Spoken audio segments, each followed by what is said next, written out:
tātou tāru. Mātou whanau nau atu I la fiore ri ie le atua, te whesoa soani mai lo mātou vai. Mātou sue ina, ia ma whaamatala ina ua fionga pa ia whaamatala loto ia I mātou. Ia mātou I loa le tāua, tau ma whai ola ma tutupu ai, fua mai fua le leia vi ia I lo suafa. Talo e rala suafa pa io Yesu ke viso le li I ma le whaola. Amen. Ia, o te mine o tātou pepa, maasani fo I tātou, ia I tātou presentation, ia mai a fiong pa ia lo tātou o li. O le nei afiafi ia o tau mawhai, talu ai o le nei vai tau le lava I le vātu na uma le Paseka. Ia, tau mawhai e toe wha emo tātou I tua ia I le teimi o le Paseka muri a Yesu malona au so. E nau whai whamtalaina mua foi, ia, Paseka lea ua whaingoina o le Last Supper. E iai le ata le masani o na matamata I tātou ua talia lau tele lava I lau keusiano. Le ata o le Paseka Yesu malona au so, ia le ata lau iloa na tusia se tusi ata lau iloa e suafa ia Leonardo da Vinci. O le ata lana o lana ia tau mawhainga na e whaata le ainga mulimuri po le Paseka mulimuri. Ai a fua ia I le tūmanga I utaia ma le amatanga mai e leo teitai o na sa o le ata. O le mea mua o le ata na o lo sa whawhai au so o I lungo le laulau. Paseka lava ia ma lon whatinonga I le sa whawhai e whaatafa. Mea na alai o na whai mai tusi pa ia ona lātou tā o oto ai lea a ai. Ona lātou tā o oto ai lea ai, ia, manino le tala tuspa ia. Lona wenga e lātou te whaatatafa pena, umal mele sa whai el tātou talvou I le aso lea na whaatino el Paseka. They recline, lona wenga e ta oto, ia o leisi lima te tia lunga le lunga, ia o leisi lima e free e ai. William, o le afuanga o le Paseka. Manatua whaase lau montupu tausanga o no nofo Israelu e kupito. Mane nā whaase lau montupu tausanga na mafua no I o tātou loa umaltala mafua ia Josefa Faimiti. Lea na whaatau o na uso ia talu ai le ti ngā o loto tama I miti al tama nei o Josefa. Ala tau whaatau ai e Josefa ia o atu lau mitiana whaatau atu o e kupito tu lai mai Josefa o I o le pāle mia o e kupito. A leo fo I mai tama ia pepelo la tau tama ua ai le manu fe ai. Malato au mai ai le ofu felanu lanua I o Josefa, le ofu tala loa e mimita Josefa, ia ua fufui se toto le lopo fena lato au mai ai se nā toto po se manu na lato, na ave loa whaisto ina o Iakopo o loa tali I woti, o se matua pepelo le maa faufaua. Ai nei loa, Josefa le wo o I pito tu lai mai fai ma pale mia o le waitaimi wonge le nuu o lol whanau e Iakopo e pito e sa ili mea ai o atu ia lai tu lai mai Josefa o le masta I kupito ia o tala malmalama hatoni Josefa o nauso o melo tama mai le tātou nofo I nei, ia, awatu e loa hatu ia ia wharau le whanua e ingoa ia ko sena. Whanua lau le lei, ia ona nofo ai lea ma luai ua maliu Iosefa, uma mal farao sa ia na vai taimi fa solo mai si farao. E la tau te le iloa Iosefa. Vai atu iai, ua vave tele le tupu le nuu. Mantua na o le nuu o I Aikupito na o le fitu se fulu mon tupu. Ai o le taimi nei ua umatu farao, ia wala talata le miliona. Vave tele le tupu le nuu. Ma ua fai ma mea whaafefe tangata ia Aikupito. It was a threat. Popole ai farao I te ua fai se fau vale ale. Tangata nei le malo. Tangata malo losi, tangata poto. Te ua fai sa lato fau vale le malo. Whapolonga loa. Ia, le alana pa mai nofo polonga Aikupito mo le whase lau mon tupu tausanga. Ia ua oi le nuu, whaafonga le atua I le oi o le nuu. Ona whaatupu lore le atua o Mose. Leo tātou roa le tala. Whanau Mose vai teimina o lo whai le tula whono a whanau mai tama ia tama whasioti. Ia, whanau ifo Mose ua le whasiotia au o tiai. I le atokome. Ia. Ai maua I le fina wharao, whai mana tama. Lono winga Mose na ola ifo I le whale o le tupu, o ia o le perenise o Aikupito. Na ola ifo I le whale o le tupu o Aikupito. Ia, o tātou loa le tala, o I loa Mose lona tupuanga, o ia o le Israel. Wawai atu le polonga lona nuu o lo I ai fita o lo whasaua I on tangata fasioti lo Mose tas fita ai sola. Ia, sola lana Mose sola atu alu o I mitiana. O I nai mitiana, ia, leana fai esi ona to lua. Latu ai na mauaila na teine I nai mitiana. O le awhawhinga o le osi taulanga. Ia, maia leo maamoe, loe lafu maamoe al toi ingo I tero. I tero, le osi taulanga lisi o ingoa o le welu. Ia, whamaltala o leo maamoe ai te iwai atu le la au o mumu. Na au talatala mumu ai le ila. Nei ma se mea wa whainga. Wala au mai ro ma le atua, Mose. Ia, talai au se vai, sa le mea. O inana wala au e le atua Mose. Sau, e alu, au mai lo nu le wo oi mai. Wo la ngona. Le oi mai lo nu mai Aikupito. Ia, e ia lana tau reluctant Mose la matanga, tau wha. E Mose se te leiro tau tala. Ia, mai le atua, o ma Arona. Arona o lautu la fale. O oe, ia, o le matai ali, matai tu la fale, Arona, o e fai upu. Ia, no, o e lola, ia. Ia lana o e loa. Whaatupu mala se fulu o I Aikupito o mai no. Ia lana watu iwa malan whaatupu ale e malo e lue wharao. Fiu e whai mala e le malo e lue wharao.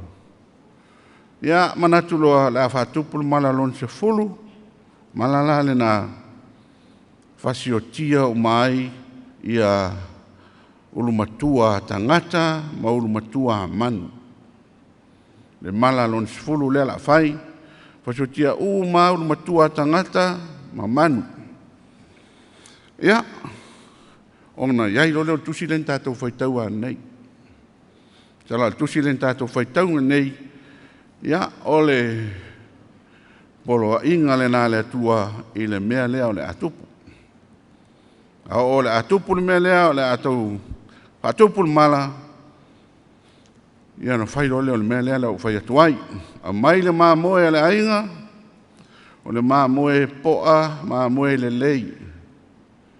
A wane iei se maa moe mai e whai el tātou ainga. Maa moe healthy, tasi le tausanga. Na mai lola ia, whasi, whai le mea ai le ano le maa moe, a mai le toto, vali ei pou o le whale. Sausau ai po le fale, au tafa, malunga. Ia, fai mai la. A ona anu atu le angelo le oti e watu le mala lon se fulu lea. Lo atu fale o lo valipo ona. O le upu le whamai e in tato fai tau ai nei. Ona so sopo lea. Pass over le mala. Ona so sopo lo lea le mala o i leisi ainga e le feoti le ainga le valipo o le fale. Ia. Ona fai lo le i o le ainga tope le mea ai, awani aia se fe ai se falawa whaafete. Wa ai falawa le whaafete ina, wa falawa na vave na vela.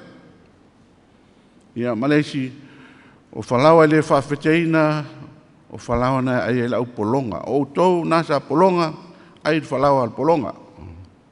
Ia, Malaysi, o falawa na umi le mafu pe ato alwa yaso tatou sa vari, tango toa la o kei ya ai tu dungo la wala mata to so sola ya le ala no fatonu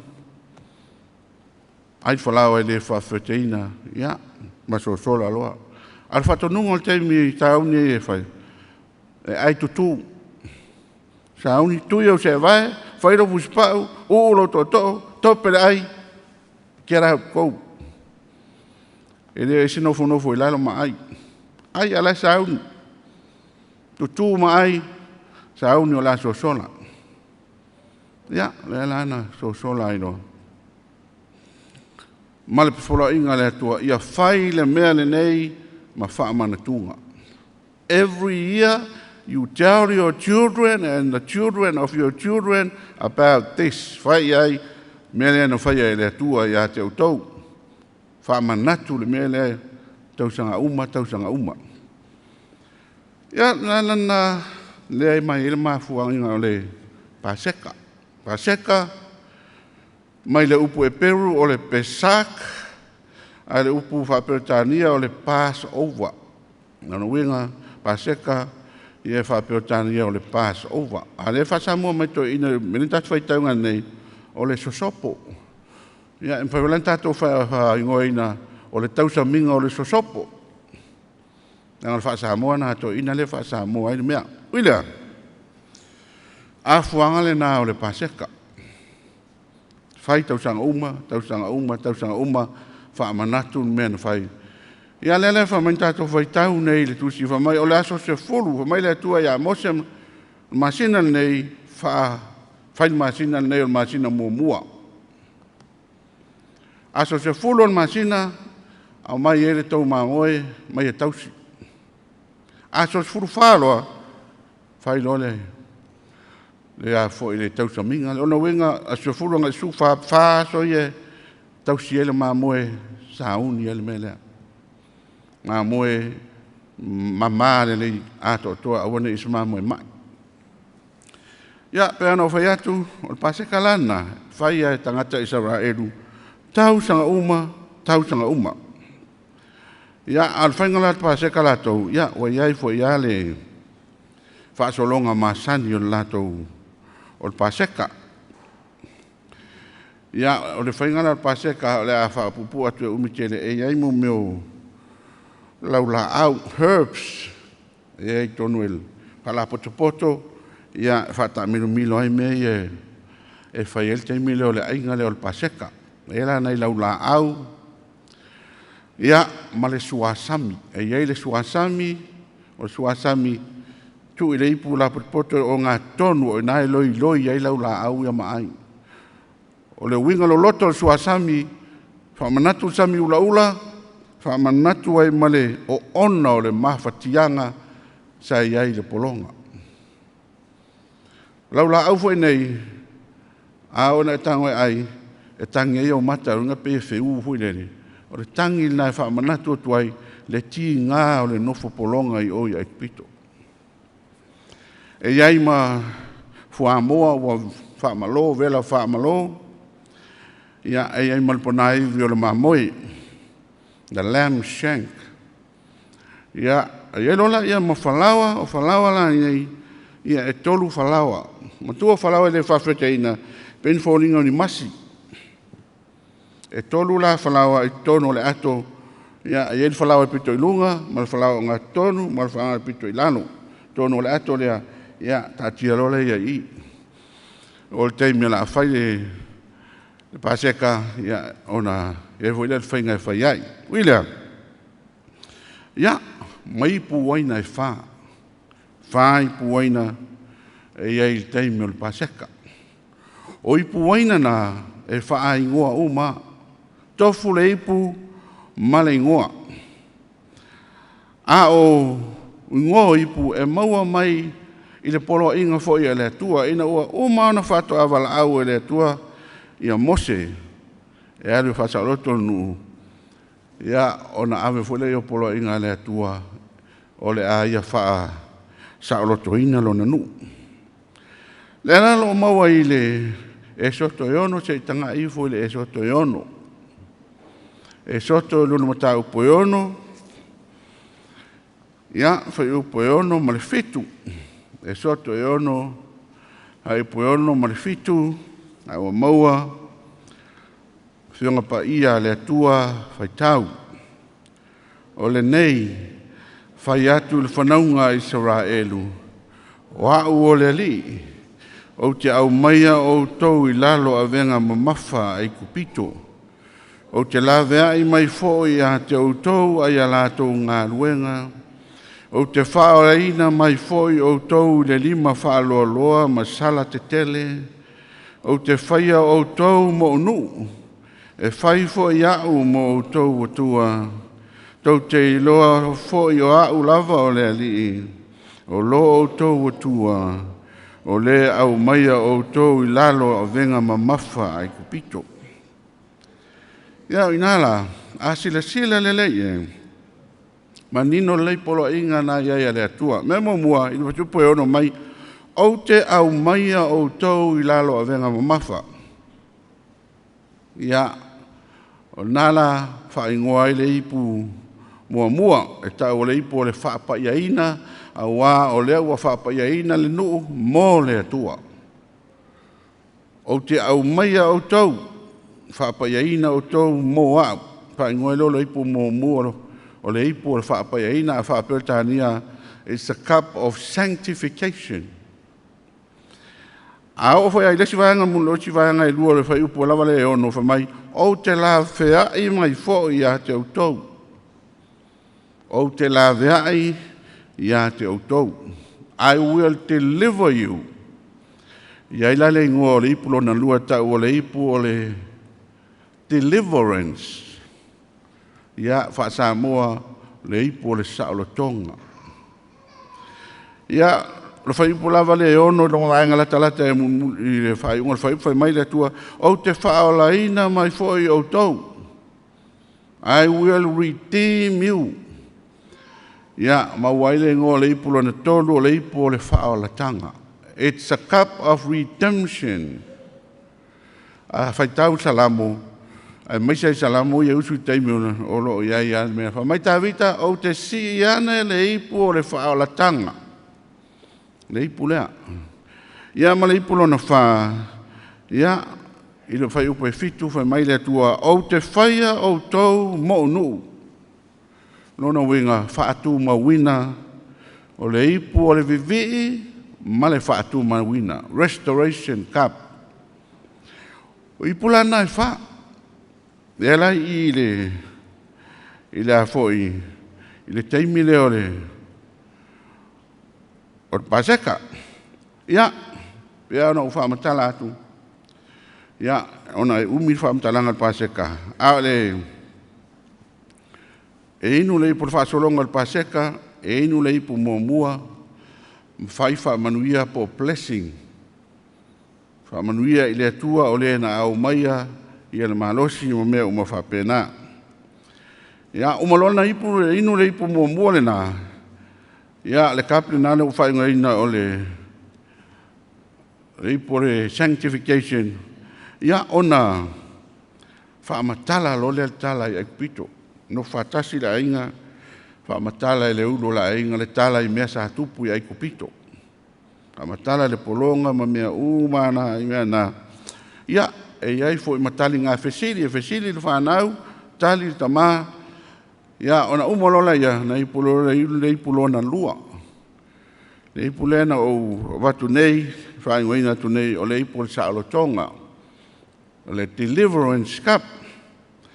Ia umolola ipulona lua, ona vai o le areto. Pena o whai atu. O whalawa nei areto e tolu.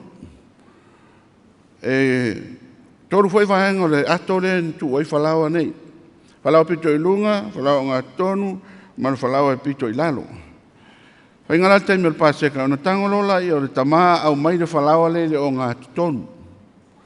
Le whalawa la le o ngā tonu, peo hato peini masi, peo masi fiti, aso la tawa e pū foi e, ia e pei e mū foi lele, ia le taimi ta awa a tau, ia e tui wha pū, ia whai ngofia na vela. Ia e eila ma pei e whauringa mū oi whalawa. Na mailo tangolola i o tamā vai lua le whalawa. A mailo vai le vaenga le vai lua afi fire i e ai ave na nā. Ai o le whanau e o e su e mai. Pei o su e ngā tātou fua mua o le Easter egg le na whai. Pa pēnā. O le tamaititi e maua le whalawa nei e maua lana tongi ave i ai lana sekeli le tupe e pelu. Ia, a maila leo le whalawa nei, o tofi, ia, ma whaasotolo lola ia, whai eile mea ai, ma ai mea na o whalau o mua atu. Umalola ia na whaita mo whatango sa le menu la lea, po le mea ai marosi la lea le. Umana, na inu lolo le ipulo na tolu. Le pulon tolu lale na le no fai atu o le Redemption Cup, le ipu o le whaalatanga, Manatu ma le whailonga o le toto o le māmoe. Lea sa sau waipau o le whale. Le pulon tolu lale na. Umalo le pulon tolu, ia whailo masalamo vivi, whaamanuianga, ia toa ingulolo le pulon na whaa. O le ngā solonga masani le nā, a le nuu o le atua, i aso e whai e a lātou tau saminga le Paseka. O na omelo le a Yesu, le la o whai atu omelo a Yesu, na ala na o Yesu o i Yerusalema na o ono o le Paseka. Le anga o le Paseka, e wha malo sia ta malo loa e o ma Yerusalema, Manatu Paseka. E mawhai wina o tina ma tamaiti e le whamarasi a o tamaro loa e tau na opo whele me te iai e tau auna e alu i Yerusalema. Uilea, le la wo o le waiaso pa ia, le Holy Week, mana tuala. Whai maila mo maua o le aso sa le lau pama na auru whale ai ia Yesu i to tonu o Yerusalema. A whai tau mai i whatonunga le Paseka o le aso se fulu e o mai ele maa moe tausi wha moe le Paseka. Le aso se fulu whai lo le Paseka. A whika e Yesu, le aso sana o mai e, aso tofi le lunga wha aso le whai longa na o Yesu o le maa moe o le Paseka. Na o mai e tonu i Jerusalema, mai ma mo el Paseka ato tu el talale o Yesu na whanau i Peteleema ele i whanau i Jerusalema ele i whanau o Peteleema o leona winga Bethlehem le ingoa el tene le naru palota mai tua to finge o pounuku o Bethlehem o tene na Beth i le ngana e le pelu lona winga o le fale Lehem falawa lona winga Peteleema o le fale falawa. Whanau tonu a Yesu le fale falawa o ia o le falawa o le Paseka. O ia o le areto o le Paseka. Whanau le fale falawa ta pena mo le Paseka lea. Uilea, ia lea lau o whaile lātou Paseka muri mantua tusa muri maua whaivengelia ia na turi peteru mai ane o tapena al tātou Paseka. E tapena al Paseka, leanga o tapenanga al Paseka, e fufuru e se uma mea tau fefete. leaven, ia po le yeast, e fufuru e se uma. E tau na mutua mama, a le mama le fale, le mwhai na whai le Sauniga e tau ana fufuru le lei mea uma na. Ia ave ese uma mea lo pi ai le yeast, sukalaki o a mea uma whalao, rato inga mea o le pi ai le yeast lea, wha e tapena uma. Le lana o alto o lua le tapena. Ia ai whaftai, e iai tangata lena la whamaina la tu latu male apa vai, ia ai o ia nan tapena, vave ai le tapena ngal Paseka. Ona whai lore Iesu mana latou Paseka, ia, whasolonga masani, ia. Pauan meo le whapupu mai, ia e au whavengia le tala na, no whamai ia ona tofi ai leo le aretolo wina, le ua skipi le whasolonga saa le mea.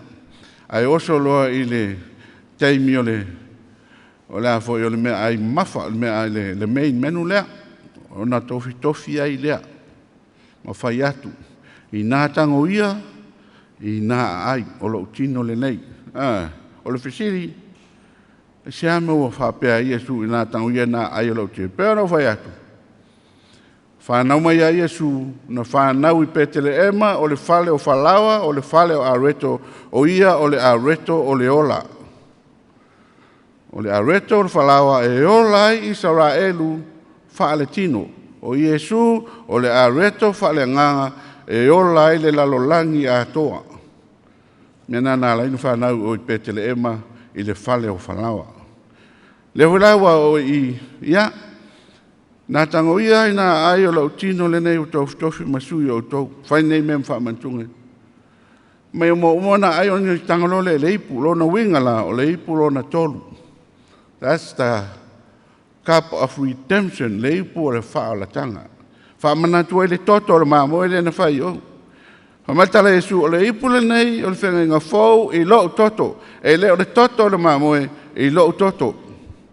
Wa sui e Iesu le winga, o le ainga le nei. O le ainga na wha mamafa e wha manatu ai, le mea na whai oi, ai pito, leo ha mai Iesu, o le ipo le whenga inga fau I lo toto. E leo le toto le mamoi o, my blood.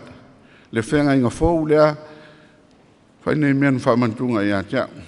Ia, mantua la. Pauana o nei, mea o lo wha matala mai e le au. Ia, a wha matala matai o. Na uma loa na whapelo le I ore, o maa le tala Iesu. Se I whaitau ufo le mātai o e luas fulu ono, whai upo e luas fulu maleiva. Mātai o e luas fulu maleono, whai upo e luas fulu maleiva, a ua maua, a whionga pa ia le atua, whai tau. O te whai atu foi a te utou, o te leto inu lava I le nei fua o le vine, se ia o I le aso te inu ai le waina fau whaatasi ma autou le maa lo tamā. Lona winga, ina wa sauni, e mai le ipu muli le ipu la le restoration, ia po le kapleta o le ipu vivi, e le inu Iesu. Nea faltala Iesu, o te le inu lava le nei ipu. I will not drink from this cup. Se ia o le aso o te inu ai patasi ma o tau le malolo tamā. Nono winga, e le inu ina Iesu le ipu muli. Le ipu muli o le whaamantunga. Ia, ai, nau o le aso ua pasa tauro Iesu. Fai mai mo mau Ioannes e vai fole mo ia Ioannes fulma leiva. Fai upo e luas fulma valu. Evangelia Ioannes fulma leiva. Fai upo e luas fulma valu. A ua maua a fianga pa ia le ali fai tau. Mulmuli ane ua sila fia Iesu ua uma ona tau nuu o mea uma. Ua ia fetala iane ina ia taunu waile tusi au te fia inu. Nei lolo Iesu o leo fai le mele na sau fai. O malo fa mai lo Iesu, I am thirsty. Mantua le inu i Paseka mulmuli i le ipu mulmuli le la ua fia inu. Ina ua uma o na whai le mea na sau e whai. Mai Yesu ua au fia inu. Whai tau whalole ma lufuru iwa ma tos fulu na so e whai ia. Whai tau sa ia i fo i whangu a tumu le vineka. Ua la tau fui le o momi le vineka. Ua tu i lunga i le e sopo, ma tu atu i lona fofonga. Ua talia le vineka i Yesu, ona fetalai ane lea o ia. Ua taunu, ua whaanga ngau lona au, ona taunu lea ona nganga, ona tuina atu lea o lona. Ia, lefa mai, umalona inu e Yesu le vineka, which is o le fua o le vine, pai mai lo Yesu, it is finished wa uma. Le la taunu la tala Yesu o te le inu le fua le vine, se ia o inu le malo le tua. Umalona fai, fao la tanga, mo le malo le tua mai tatou, inu le ipu muli muli le nei, le ipu la le nā ua fai ngoino le restoration cup, le ipu e wha mautu wina o tatou le malo le tua, fai mai loa ua taunu. Lona winga. Ia. Lea ua iai le malo le tua ia i tatou. Lea wala o tatou loa, ia le mea na fio mai e Yesu, ma o tatou loa e fo i le tali pe ai sia o na refuse ai e Yesu le ipu mulmuli, ia awa fo i le i whaia le mea na sau e whai. Ina ua umaloa, ua amaliu, whai mailoa, ua taunu, oti loa o malo markeis. Ia, te leo na mea ano lo la watu le tātou e kālesia, ia, tau tuana. O mea lo loto na tuspa ia e se a maua inis, ia, aftai le tua o lea lava o lo maua nei mea ano mo tātou. Ia, tātou te mawhau whaatasi ai i lea lofa o lea tua, ma whainga lea tua i na ia whai le whaarotanga oe, Muao, ma i tātou umalawa, ma sauwha ngā tātou i le mā loa whaavau. O Yesu, o le mā moe, o le Paseka, he is the Paschal Lamb, pa mai e tuspa ia moa tātou wangasala. Ia, manuia na Yesu. Amen.